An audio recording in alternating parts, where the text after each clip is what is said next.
nos últimos dias, a gente assistiu a alguns episódios de ataques cibernéticos. A gente teve ameaças ao presidente Lula, a gente teve perfil que é utilizado pela primeira-dama no X, né, hackeado. A gente teve jovens com fotos falsas publicadas. Esse episódio da Choquei. A gente teve a morte do PC Siqueira, que não se relaciona diretamente com isso agora como objeto, mas o histórico da presença dele na internet e toda aquela coisa das denúncias de pedofilia que acabaram nem se concretizando, o caso nem entrou, não houve denúncia, etc. E aí, depois de tudo isso, o que surge como discussão? Novamente, o presidente Arthur Lira procurou deputados para propor o quê? A retomada da votação do PL das fake news antes da eleição do ano que vem. Se a gente tivesse amadurecimento, a gente tivesse um encaminhamento para essa questão, eu me lembro da primeira vez que o TSE e o STF convocaram audiências para discutir o tema fake news nas eleições. Já faz pelo menos 4 ou 5 pleitos que essa discussão começou no STF, sem um encaminhamento concreto. Ela vai e volta, a gente tem debates, bons debates, é importante, mas não se chega a um consenso. Não se chega a um consenso aqui no Brasil, não se chega a um consenso lá fora. E a gente coloca tudo no balaio das fake news. Tem coisas que não são fake news, que são notícias de fato verdadeiras, com informações corretas, e que cumprem o papel de desinformar, porque são construídas e utilizadas de maneira leviana por quem tem o interesse de fazer isso. Lá fora, o Google, por exemplo, trata esse tema como misinformation. Não é uma notícia falsa, é uma desinformação, algo que está cumprindo o papel contrário àquele que se presta, que é o de informar. Então, tudo isso acaba ficando no pacote. A minha pergunta é, vamos viver, Piperno, novamente em 2024, um debate enviesado sobre a regulação das redes sociais, partindo de premissas equivocadas, sem uma discussão mais ampla e que olhe os pontos que, de fato, a gente precisa observar? Eu acho que a gente corre esse risco, sim, até por conta da pobreza intelectual do nosso parlamento. Veja, eu me lembro que em 2022, o próprio Arthur Lira e muita gente, né, que tinha posição de destaque, né, tanto na Câmara quanto no Senado, queria, por exemplo, discutir, entre o primeiro e o segundo turno, a questão de impor algum limite à divulgação de pesquisas eleitorais. Então, tudo passa a correr riscos, dependendo aí do interesse desse ou daquele segmento. Veja, há uma questão que me intriga há décadas em veículos de comunicação. Como é que alguém pode ir para a televisão para fazer cura? O sujeito vai lá num programa religioso e tal, eu curo não sei o quê, eu já vi gente, porque eu assisto esse programa até para dar mais argumento às minhas críticas. Eu já vi gente dizer que o fulano de tal tá na cadeira de roda, tá atrapalhando. O sujeito sai andando, pulando lá. Milagre. Claro que isso é um charlatanismo da pior qualidade, mas isso tá na televisão. Agora eu pergunto o seguinte, alguém já viu alguma associação médica protestar contra isso ou propor algum tipo de medida contra isso? Agora, será que alguém pode chegar e falar isso tem que ser proibido? Também acho que seria, né, eu digo, proibição prévia a isso, né? Não estou dizendo punir quem faz, mas olha, a partir de hoje não se faz mais cura na TV. Eu acho uma medida de força, uma medida, enfim, de eficácia e até mesmo de idoneidade discutíveis aí, né? Então, tem muita coisa que tem que ser debatido, sim. E tem um ponto interessante, essa discussão na pele das fake news, ele virou um balaio em que tudo coube. Temas, inclusive, que são estranhos à discussão do objeto central, que é fake news. As plataformas são contrárias por esse ponto que o Piperno coloca, de um cerceamento a uma atividade. Há uma manifestação, uma gritaria grande. O Google chegou a publicar aquele uma espécie de um manifesto, etc. E há pontos muito interessantes na argumentação deles. Fugiu-se do objeto central. Eu sempre me lembro de quando a Uber chegou aqui no Brasil. Eu acompanhei as benditas das audiências aqui e tal. A história da Uber era o seguinte. Quando chegou, a discussão foi tão grande aqui em São Paulo, sobretudo aqui em São Paulo, que cidades que nem frota de táxi têm, foram lá e baixaram lei dizendo que não podia ter transporte por aplicativo. Mas, poxa, se o objeto da discussão aqui era justamente a interferência no modelo que já existe, se eu não tenho esse modelo na minha região, eu vou me beneficiar do novo. Portanto, não, proibiu-se. Na capa do Valor Econômico hoje, ó, The New York Times processa empresas de inteligência artificial, inclusive a Microsoft. Então, a gente começa a lidar com outro componente, inteligência artificial. E aí, vamos fazer... Quem é que está fazendo bom e quem é que está fazendo mau uso? A nossa discussão sobre inteligência artificial no Congresso está caminhando de lado. Então, mas eu quero te ouvir sobre o PL das fake news. Uma coisa que, ao meu ver, é o grande ponto. Eu acompanho muito, é um tema que eu acompanho com muito cuidado, essa questão das fake news. E até hoje eu não consegui que ninguém me desse uma definição clara, concreta do que é fake news. Porque eu vejo que o mais importante de você criminalizar alguma coisa é você conseguir deixar claro que qualquer pessoa entenda o que é tal coisa. Se a gente criminalizar o uso de óculos, ele tem que ser descrito de uma forma evidenciada que todo mundo saiba o que é um óculos. E essa questão da fake news, ela não foi tornada clara. Muitas vezes você vê o uso da fake news, o combate à fake news, como o combate a uma opinião divergente. E no caso do PL das fake news, você teve uma responsabilização excessiva desses instrumentos, talvez muito maiores até do que os emissores da informação inadequada. Você teve um grau de punição que, por vezes, ultrapassava o limite do que é uma notícia falsa ou do que é uma notícia que pode ter um potencial de gerar algum dano no aspecto eleitoral, aspecto social, seja lá qual for, do que seja eventualmente um boato ou do que seja manifestação de opinião. E o que não pode ter é a notícia falsa ou o uso indevido da inteligência artificial com a finalidade de burlar a legislação, de burlar o processo eleitoral, de ter uma vantagem de um sobre o outro. Enfim, esse tipo de coisa não pode ter. Agora, a opinião, por mais boba que ela seja, ela tem que ser preservada. E isso, o texto da PL das fake news, em momento algum, ele teve sucesso em garantir essa diferenciação. Então, ao meu ver, enquanto isso não ficar maduro, isso não pode ir para o papel. Eu tenho a sensação de que a gente, ainda hoje, do alto de 2023, lidando com assistentes pessoais do celular, com a presença da inteligência artificial amplamente difundida e etc., a gente ainda trata esses temas relacionados ao universo digital como se fossem coisas estranhas ao nosso dia a dia e não elementos essenciais para a nossa sobrevivência. A minha visão pessoal é de que uma discussão como essa, que envolve a regulação de plataformas digitais, que vai impactar socialmente a população, que vai impactar economicamente a população, que vai interferir em modelos de negócios de um sem número de setores, porque todo mundo se relaciona com isso, ela deveria ter o mesmo tratamento que tem, por exemplo, a discussão sobre saneamento. Uma vez que a gente está falando de algo que é essencial para nós, porque é comunicação isso. A gente não está falando de nada diferente de comunicação. É como se estivéssemos discutindo o telefone, guardadas as proporções. Sim. Porque é por meio desse tipo de ferramenta, é plataforma, é suporte. Amanhã talvez não exista nada disso, uma coisa completamente diferente que vai precisar ser regulada com esse mesmo olhar. O grande ponto aqui, me parece, é que a gente fica escolhendo episódios, né, Piperno, para dizer, não, agora isso aqui se relaciona. Então, atacaram a primeira-dama, invadiram o perfil dela, invadiram isso é crime. Isso é objeto de uma investigação policial, de uma ação contra esse cara, mas não versa sobre a plataforma, porque a plataforma é tão vítima quanto a primeira-dama. Né? A plataforma também foi hackeada. A plataforma também deveria participar e participa, claro, dessas investigações.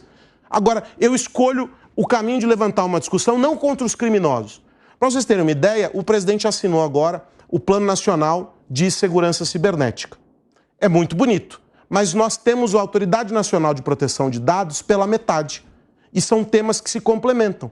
Ou seja, a gente fica escolhendo manchetes bonitas para poder fazer barulho sobre as coisas sem efetividade. Uma discussão como essa na Europa, por exemplo, se arrasta por pelo menos uma década antes dela chegar a uma conclusão.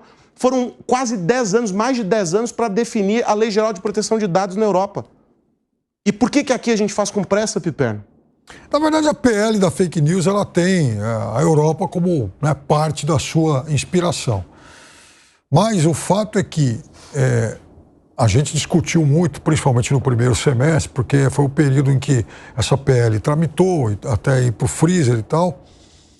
Só que, por exemplo, recentemente veio aí à tona uma outra questão também muito importante e que continua muito mal resolvida, que foi aquela decisão do Supremo que julgou aquele caso ocorrido em Pernambuco em 1995, um processo de um deputado que se julgou na época lá ofendido por uma matéria que saiu em um jornal, e o fato é que o STF decidiu então que o veículo pode ser responsabilizado. Sim. Pelo conteúdo dito, por exemplo, por um entrevistado. A fala de alguém. A gente acabou de entrevistar uma pessoa aqui. A presidente da FENIM. Vamos imaginar que ela dissesse algo ofensivo a alguém. Já estaríamos correndo a Jovem Pan seria responsável por conta dessa lei que foi aprovada, essa decisão recente do Supremo, por 10-1. E assim, que abriu margem para que ocorram coisas muito perigosas com todos os veículos de comunicação, porque a gente não controla o nosso entrevistado. Agora, veja, o veículo de comunicação é 1 para 1. Nós tivemos uma entrevistada aqui durante 15 minutos. Sim. O Facebook tem 3 bilhões de usuários. Só no Brasil, o Twitter tem 40 milhões de usuários. Publicando loucamente sobre tudo, porque as pessoas vão lá xingar no Twitter. Ah, minha conta de telefone tá alta, acabou a luz aqui. Ah, meu gato roeu o tapete. Todo mundo vai reclamar de alguma coisa lá. Se eu coloco a plataforma como fiscal disso, eu estou transferindo um poder que é do Estado, que é o de ser o mediador dessas questões por meio do judiciário, para a plataforma escolher o que ela quer. Isso não é tão tirânico contra o que você está, por exemplo, que você está dizendo lá do Milei na Argentina, ô Piperno? Depende, por exemplo, há algumas questões, alguns temas em que as plataformas elas já fazem esse filtro. Porque foi imputado a elas. Mas aí está o negócio, você não vai, por exemplo, enfim, a plataforma não permite pornografia, pedofilia. Mas porque isso é crime, ela não pode que o espaço dela aconteça crime. Se eu sou dono do parquinho, eu não devo permitir que um crime seja cometido, mas eu não avanço além daquilo o que diz na lei. Então, mas aí está o negócio. No caso de pedofilia, é crime. No caso de... Racismo é crime, a plataforma também não tolera. Agora, por exemplo, se alguém resolve lá fazer um striptease... Também não pode, porque tem um termo lá sobre isso. Não. Então, isso não necessariamente é crime, mas tem um termo lá que veta isso. Por quê? Então, porque eu posso estar incorrendo na exposição da imagem de outro, o que é o quê? Crime. Aqui está o meu advogado. Exatamente. Você vê que eu estou bem, eu já trago o advogado aqui do lado, Piperninho. Deixa eu te ouvir, Vilela. E aí, nessa situação, então... Infelizmente, aí você, Aros, que é especialista nessa seara digital, é curioso a gente ver como muitas vezes o meio político, o meio jurídico, corre atrás, muito atrás, da evolução tecnológica. Eu me lembro de uma eleição, uns 15 anos atrás, não me lembro agora, onde foi proibido o uso da internet no processo eleitoral. Pô, não tem o menor cabimento, porque o uso da internet, como é que você vai regulamentar, né? Verificar se as pessoas no seu dia a dia estão mandando e-mail pedindo voto para o seu candidato? Não tem como, né? Então, você vê que muitas vezes se corre atrás da tecnologia. E aí, com isso, quando você vê, às vezes, um uso enviesado, um uso que não seja adequado, você acaba querendo consertar. Mas muitas vezes você quer consertar com uma visão jurídica ou com uma visão política de 10, 20, 30 anos atrás. Chama anacronismo. Anacronismo. Como, por exemplo, você mencionou agora a questão do Uber, iFood e tudo mais. Essa questão de você querer usar a CLT para reger a contratação dos motoristas de aplicativo ou dos motoboys de aplicativo. Gente, não tem cabimento. Essas empresas, elas são instrumentos intermediários. A partir do momento que você bota uma pessoa para ficar seletista, tendo o vínculo com aquela empresa, tendo subordinação àquela empresa, tendo que cumprir carga horária, tendo que ter uma adequação do seu instrumento de trabalho, você vai matar o instrumento. Então, é importante que a gente vá acompanhando que, diante da evolução tecnológica, a gente tenha novos desafios de fazer com que a legislação, que os instrumentos políticos se adequem a essa inovação e não querer ficar tentando colocar na marra 1940, de quando veio a CLT, em 2024. São 5h54 aqui no 3 em 1, uma rápida parada para você que está nos ouvindo pelo rádio. Agora é interessante a história dessas leis todas que são construídas e dos penduricalhos também, e nesse caso do PL das fake news a gente tem a mesma história. Alguém precisará olhar, porque não basta que eu crie uma regulação, eu preciso ter um regulador, alguém que fiscalize o cumprimento. Aí jogou para um lado, jogou para o outro e foi para onde? No óbvio. A Anatel surge como uma grande figura para isso, porque ela já regula TV, ela já regula rádio, etc. Está tudo ali. Mas não é só a Anatel. A gente tem, por exemplo, uma relação com o consumidor, porque a plataforma é um prestador de serviço. Ali eu tenho um contrato com ela de aceitação, óbvio, não é um opt-in e opt-out. Eu não escolho as regras que eu quero seguir. Ou eu aceito ou não. É como TV a cabo, eu compro o plano, não escolho qual canal eu quero. Mas na rede social é isso. Mas a gente fica nessa, e a gente fica criando autarquia, criando agência, criando um monte de coisa, e a gente não sabe a quem responder. O Marco Civil da Internet, que é tido como uma grande referência, que já teve tentativa de modificação dele também nesse ano agora, ele é uma referência e tem trechos dele que até hoje não foram regulamentados. Nós não podíamos estar olhando isso em vez de tentar regular a rede social? Claro que sim. A gente fica... Veja, os problemas, as questões, elas vão surgindo com muita celeridade e a gente não deu conta ainda de regulamentar. Tem coisa na Constituição de 88, que o Cristiano pode falar melhor que nós, que ainda também carece aí. É isso. Essa questão que eu citei agora há pouco do STF, era de 1995 esse processo lá de Pernambuco. Era tanta poeira que demorou para conseguir ler. Zaratini, um jornal. Pois é, e agora, enfim, resolveram agora. Nesse sentido, Pepe, tem uma coisa interessante, viu, Aros? Que muitas vezes nós temos leis que são muito boas, muito modernas, como o Marco Civil da Internet, como a LGPD. A LGPD é clara. A LGPD foi uma lei muito bem feita, inspiração na Europa. A GDPR. Ela é tão boa que o Brasil não consegue colocar em prática. Porque o Brasil, a verdade é que você, até hoje, em 3 anos de lei, de tão boa, de tão correta que ela é, ninguém consegue colocar em prática. O poder público não consegue, a iniciativa privada. Agora eu vou discordar de você muito bom. Não é que não consegue colocar em prática, é porque a agência que foi criada para cumprir com essa fiscalização está com tudo pela metade. Eles montaram metade, não fizeram o resto, que é papel do governo fazer, nomearam um monte de gente, não fizeram a construção dela como deveria. Então, na verdade, não é que não conseguem fazer. A gente nem sabe se estão fazendo porque não estão fiscalizando. Não estão fiscalizando. Mas já teve multa, já teve algumas coisas. Mas sabe quem foi que multou? A Secretaria Nacional do Consumidor. Sabe quem foi que multou? A Lei do Consumidor. A violação de dados com base nisso, usando, claro, a LGPD, o Ministério Público agindo ativamente sobre isso. Mas, efetivamente, aquele órgão que foi criado, ele não consegue trabalhar com figuras brilhantes nomeadas, porque as pessoas que foram nomeadas, todas ali, não há exceção, são figuras brilhantes da NPD, mas não conseguem trabalhar. Não existe órgão, garanto, não existe um órgão público no Brasil que aplique efetivamente a LGPD. Não existe. Então você vê que nem o próprio poder público não tem em condições instrumentais. E o governo é o maior detentor de dados que existe. Não, isso não é exclusividade do governo brasileiro.